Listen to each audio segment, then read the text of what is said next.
Yo, what's up, everyone? Today we're breaking down the slang term BYA. So, what does it actually mean? In simple words, BYA is before you ask, used to preempt questions.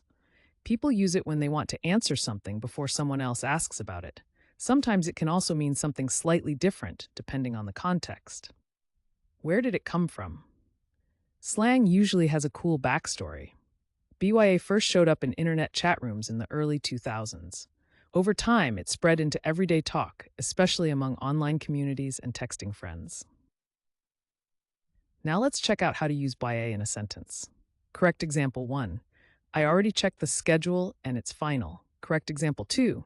I brought snacks, so no need to worry.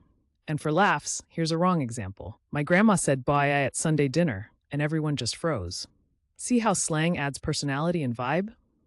Using BYA right makes you sound natural, right? But using it wrong can be hilarious. Quick recap.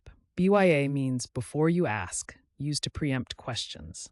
It started in internet chat rooms in the early 2000s, and now you'll hear it in conversations, online, or even in casual texts. Now it's your turn. Drop your best sentence with BYA in the comments.